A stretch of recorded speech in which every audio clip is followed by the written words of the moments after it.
नमस्कार, CTV7 में आपका स्वागत है। शुरू करते हैं खबरों का सिलसिला। राजधानी रायपुर में आज एक बहुत बड़ी घटना होते होते रह गई। हम आपको बता दें कि पंचायत शिक्षकों के अनुकंपा नियुक्ति के मामले को लेकर के उनकी पत्नियां प्रदर्शन कर रही हैं। लगातार सरकार पर वो दबाव बना रही हैं। बावजूद इसके सरकार पर अब तक किसी किस्म का कोई दबाव नहीं बना है और अभी तक ऐसा कोई फैसला भी नहीं लिया गया है जिससे इन्हें राहत मिले। हम आपको बता दें कि आज उस वक्त यहाँ पर अफरा तफरी का माहौल देखा गया जब एक प्रदर्शनकारी महिला स्वयं चीता पर बैठ गई और वहाँ पर उसने आग लगा ली। हालांकि पुलिस ने तत्परता दिखाई और महिला को बचा लिया, लेकिन अब सोचने वाली बात यह है कि क्या सरकार इनकी इतनी भी नहीं सुन सकती कि इनकी मांगे क्या हैं। और जब ये अनुकंपा नियुक्ति के बारे में बात कर रही हैं, इसका सीधा सा मतलब ये है कि इनके परिवार के जन सरकार की नौकरी कर रहे थे और उनकी मृत्यु हुई है, जिस पद पर ये अब अपने आप को रख कर अपने परिवार का पेट पालना चाहती हैं। लेकिन अब तक सरकार की ओर से कोई पहल नहीं की गई है, जिसकी वजह से महिलाओं में खासी निराशा भी है और आक्रोश भी है। महिलाएं अपना विरोध प्रदर्शन करना चाहती हैं और अलग अलग तरीके भी अपना रही हैं, लेकिन सरकार के इस पूरे घटनाक्रम में किसी भी प्रकार की कोई भूमिका नज़र नहीं आती। नतीजन आज एक बड़ा हादसा होते होते रह गया। बावजूद इसके महिलाओं का ये भी कहना है कि प्रदेश सरकार इतनी बहरी हो गई है कि इस बड़ी घटना के बाद भी शायद उनकी मांगे न सुनी जाएगी। उन्होंने CTV7 से चर्चा करते हुए अपनी बातें बताई।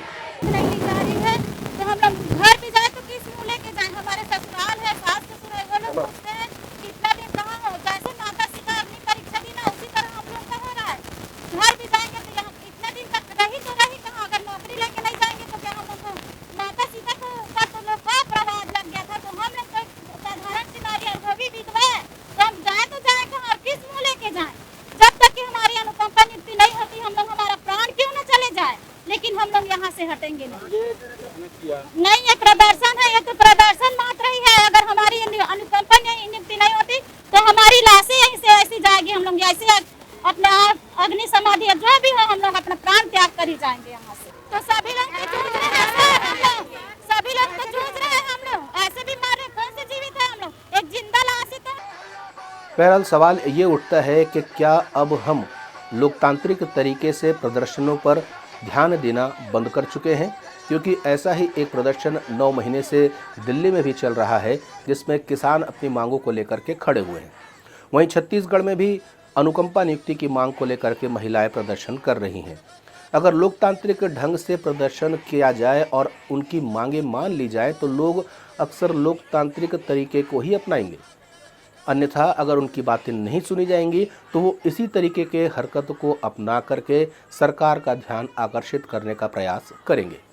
इधर अपनी 4 सूत्री मांगों को लेकर के रायपुर के बूढ़ापारा धरना स्थल पर आंगनबाड़ी कार्यकर्ता धरना दे रही हैं। उनका कहना है कि अपनी इन 4 मांगों को लेकर के वो हर स्तर पर प्रदर्शन कर चुकी हैं। ब्लॉक स्तर पर, जिला स्तर पर और प्रदेश स्तर पर भी इसके प्रदर्शन को लेकर के तैयारी की जा रही है। हम आपको बता दें कि CTV7 ने 2 दिन पहले ये खबर दिखाई थी कि तीजा के दिन इन महिलाओं ने अपने प्रदर्शन को एक नया रूप दिया है। आज धरना स्थल पर उन्होंने साज सज्जा भी की है और यहाँ पर विरोध जाहिर किया है। साथ ही ये भी जानना जरूरी है कि आज तीजा पर्व है, जो छत्तीसगढ़ में बड़े ही महत्ता के साथ मनाया जाता है और इस त्यौहार के दिन भी ये महिलाएं सरकार से अपनी गुहार लगा रही हैं।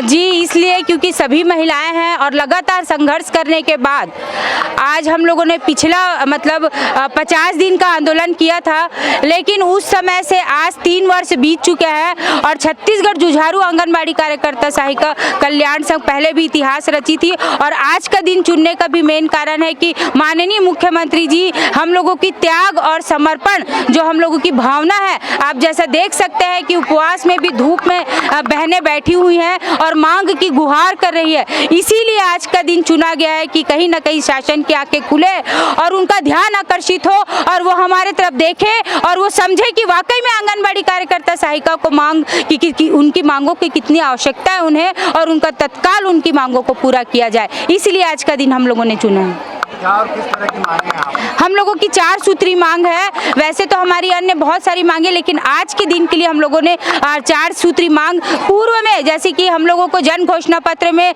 लिख कर दिया गया था, माननीय बाबा TS सिंहदेव जी हमारे पास आए थे और कलेक्टर दर करने की बात कही थी और अपने जन घोषणा पत्र में हमें स्थान भी दिया था, उसको जल्द से जल्द पूरा करे और शासकीय कर्मचारी हम लोग को बनाने तक कलेक्टर दर दे। और दूसरी मांग है कि हम लोग 50 दिन का हड़ताल किए थे, बर्खास्त हुए थे, कई महीने 9-10 महीने तक बर्खास्त थी, लेकिन आज तक उनका मानदेय नहीं प्राप्त है। तो हम लोग का हड़ताल अवधि का मानदेय प्राप्त हो। और पर्यवेक्षक भर्ती, जैसे कि आप सब जानते हो कि सभी विभागों में पर्यवेक्षक भर्ती ली जा रही है, लेकिन हमारे विभाग में अभी तक नहीं ली जा रही, तो तत्काल पर्यवेक्षक भर्ती निकाले और पदोन्नत द्वारा बहनों को आयु सीमा में छूट दी जाए। रायपुर से दीपक बावनकर की रिपोर्ट। अहमदाबाद में मिस और मिसेस इंडिया कंपटीशन का आयोजन किया गया था, जिसमें छत्तीसगढ़ की 2 महिलाओं ने अपनी जगह बनाई है। हम आपको बता दें कि मिस इंडिया कॉन्टेस्ट में हर्षिका ठाकुर रही प्रथम स्थान पर, जबकि मिसेस इंडिया वाले कॉन्टेस्ट में प्रतिमा सिंह विजयी रहीं, जो कि अंबिकापुर की मूल निवासी हैं। उन्होंने CTV 7 से चर्चा करते हुए बताया कि ये प्रतियोगिता उनके लिए एक चुनौती भरा कार्य थी। इसके लिए अलग अलग स्तर पर उनकी परीक्षाएं हुई हैं, उनको हर लेवल को क्रॉस करके आगे आना पड़ा है। बहुत से प्रतियोगियों को उन्होंने हराया है, तब जाकर के ये मुकाम उन्होंने पाया है। उनका ये भी कहना था कि छत्तीसगढ़ में असीम संभावनाएं हैं, यहाँ की महिलाएं और युवती चाहे तो वो राष्ट्र में भी अच्छा नाम कमा सकती हैं। उन्होंने CTV 7 से चर्चा की और अपनी पूरी यात्रा बताई। मैं प्रतिमा सिंह सूरजपुर ज़िले के प्रतापपुर से बिलोंग करती हूँ। मैंने अभी इनिग्मा इवेंट मैनेजमेंट कंपनी के थ्रू ऑर्गेनाइज़ किया गया एक ब्यूटी पेजेंट शो, जो कि गुजरात के होटल प्राइड प्लाजा में अहमदाबाद में संपन्न हुआ है। वहाँ पे मैंने पूरे भारत से 30 कंटेस्टेंट ने पार्टिसिपेट किया था, जिस पे टॉप 4 आए और उनको सबको मैंने मात देते हुए विनर का खिताब हासिल किया। और मुझे बहुत खुशी है, ये मेरे साथ साथ ही पूरे छत्तीसगढ़ के लिए एक गौरव का पल है कि हमने नेशनल लेवल पर अपने छत्तीसगढ़ का प्रतिनिधित्व किया और ये खिताब जीत कर मैं आई हूँ। मिसेस इंडिया उसमें पार्टिसिपेट किया था और जिसके ऑडिशंस हुए थे, मैंने ऑडिशंस में भी सेलेक्ट हुए और ऑल इंडिया 30 पार्टिसिपेंट्स थे, जिनमें से 4 कंटेस्टेंट जो फाइनलिस्ट थे, उसमें से मैंने विनर का टैग हासिल किया। और साथ ही विनर के साथ साथ मुझे एक और अपॉर्चुनिटी मिली है, जो कि मुझे नेक्स्ट मिस यूनिवर्स के लिए सेलेक्ट किया गया है, थाईलैंड में होने वाला है, जो कि मैं बहुत ही ज़्यादा खुश हूँ और ये मेरे लिए पहली सक्सेस है। तो CTV 7 ब्यूरो। इधर खमारडी थाना के अंतर्गत 1 लाख रुपए की लूट का मामला सामने आया है। मेरी जानकारी के अनुसार राजधानी रायपुर में अब लूटपाट की घटनाएं और चाकूबाजी की घटनाएं एकदम आम हो गई हैं। 2-4 दिन पहले भी लूट के शिकार एक महिला हुई थी, उसके 2 दिन पहले भी ठगी का शिकार ज्वेलरी को लेकर के एक महिला हुई थी, जिसकी खबर आपने प्रमुखता से CTV 7 में देखा था।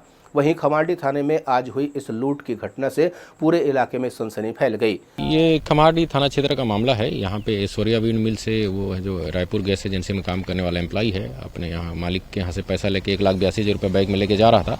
उसी में रास्ते में 3 लोग बाइक सवार थे, उसको रास्ता पूछने के बहाने रोके और रोकने के बाद में फिर उसके बाइक को छीन के भग गए हैं। 1,82,000 रुपये था, उसमें अपराध पंजीबद्ध किया गया है और अज्ञात आरोपियों के खिलाफ में अज्ञात आरोपी पता तलाश किया जा रहा है। शुरुआती जांच में सर कुछ कहा? 3 लोगों के होने की जानकारी मिली है, बाइक में थे बता रहे हैं और उनको कुछ हुलिया वगैरह मिला है। हमारी CTV 7 के लिए रायपुर से दीपक बावनकर। हमें बताते हुए बहुत खुशी हो रही है कि CTV 7 का प्रसारण राजधानी रायपुर सहित बलौदाबाजार, भाटापारा, पलारी, आरंग, महासमुंद और दूसरे जिलों में भी निर्बाध गति से हो रहा है। खबरों के लिए लगातार आप हमारे साथ बने रहें और हमारे YouTube चैनल को भी आप सब्सक्राइब ज़रूर करें, क्योंकि ये टेलीविज़न के साथ साथ YouTube पर भी अवेलेबल है। फिलहाल इतना ही। नए समाचारों के साथ आपसे फिर होगी मुलाकात। तब तक दें अनुमति। नमस्कार।